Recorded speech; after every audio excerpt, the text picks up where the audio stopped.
Hola chicos de sexto año básico, vamos a proceder a la revisión de los ejercicios que se enviaron, ¿verdad? Esta semana. Primero tenemos, ¿verdad? El desafío de las 4 operaciones básicas y va a ser todos los periodos de matemática para que no olvidemos, ¿verdad? Sumar, restar, multiplicar y dividir. Lo primero que teníamos una suma donde el resultado era 13.258.565. Recordar que para sumar siempre vamos a partir por la unidad y vamos a ir anotando, ¿verdad?, las reservas. En la resta, el resultado era 2.519.255. Acá había que tener mucho ojo porque era con kanji. Puesto que a 4 yo no le puedo quitar 9, entonces pido prestado, el 9 queda en 8 y el 4 queda en 14. Entonces ahora la resta de la siguiente manera. 14 menos 9 es 5. 8 menos 3 es 5. 5 menos 3 es 2. Acá yo no le puedo restar a 0, 1, por ende pido prestado al de al lado. No tiene para prestarme el de al lado tampoco. Acá voy a tener que pedir prestado. El 5 queda en 4, 9, 9 y 10. 10 menos 1, 9. 9 menos 8, 1. 9 menos 4, 5. Y 4 menos 2 son 2.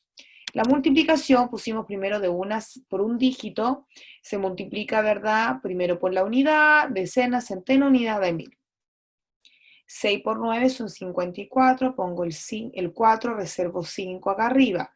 6 por 2 son 12, más 5, 17, pongo el 7, reservo 1. 6 por 4, 24, más 1, 25, reservo 2. 6 por 7, 42, más 2, 44. Mi resultado sería 44.574. Recordar que podemos apoyarnos con la tabla pitagórica, ¿de acuerdo?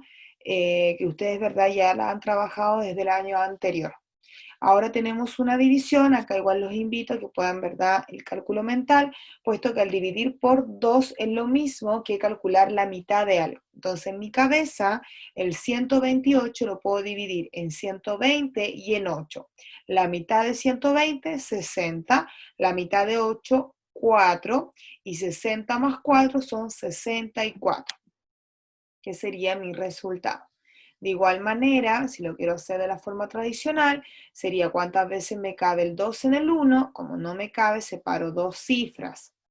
El 6 en el 12 me cabe 6. Perdón, el 2 en el 12 me cabe 6. 2 por 6 son 12. Restamos 0. Bajo el 8 y ahí digo el 2 en el 8 son 4.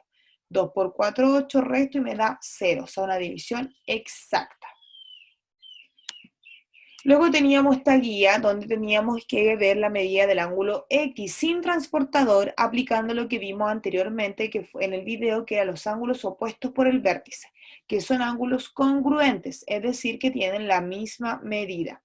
Es decir, si observo esta figura, X, que es el ángulo que yo tengo que encontrar, es opuesto por el vértice con todo esto. Observen el mouse, por favor, sería todo esto que yo tengo acá, que contempla estos dos ángulos. Por ende, X va a tener la medida de estos dos ángulos juntos. Voy a tener que sumar y 35 más 48 me da 83. Es decir, X va a medir 83 grados. Acá tengo que X con los dos juntos van a medir lo mismo que el que tengo acá, que es 144.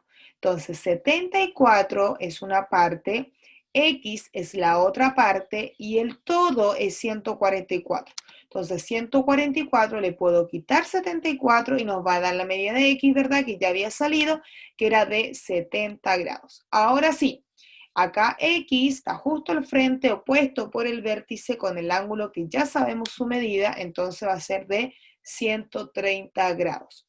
Y acá veo que mi ángulo X, si yo veo cuál está justo al frente, sería, ¿verdad?, este de aquí, así, miren, observen el mouse. Entonces X va a medir 64 grados. Acá dice, observa la siguiente figura, indica 3 pares de ángulos adyacentes. Acá pudiera haber muchas, pero muchas respuestas.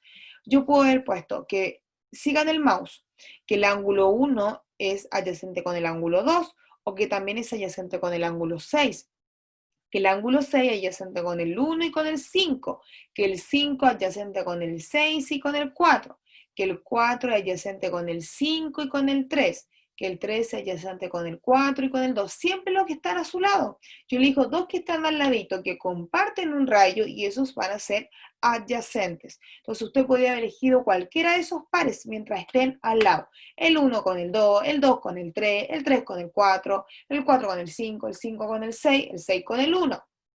Y también, ¿verdad? Si miramos hacia el otro lado. Y luego tenían que buscar a su alrededor y encontrar ángulos que sean opuestos por el vértice y adyacente y dibujarlo. Acá yo utilicé el ejemplo de la Nicole Millapel del sexto básico, que ella me mandó su tarea y la encontré muy, pero muy buena. Entonces quise proyectarla en el video para que tengan ustedes algunos ejemplos. Ella buscó la ventana, miren, que tiene divisiones cuadradas. Claramente aquí tengo opuestos por el vértice. El de acá es opuesto con este y este de acá es opuesto con el de acá.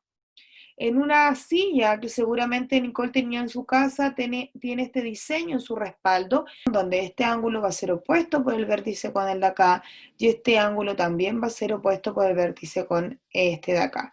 En una tijera también tenemos una intersección donde se forman cuatro ángulos, ¿verdad? El de arriba es opuesto con el vértice con el de abajo, y el de la derecha es opuesto por el vértice con el de la izquierda. Y los adyacentes son aquellos que tenemos, ¿verdad?, uno al lado del otro. Nicole observó el reloj de su casa, miren, y acá tenemos dos ángulos que comparten este lado, entonces son adyacentes. Ojo ahí, que los ángulos adyacentes no son congruentes, no tienen la misma medida, a diferencia de los opuestos por el vértice.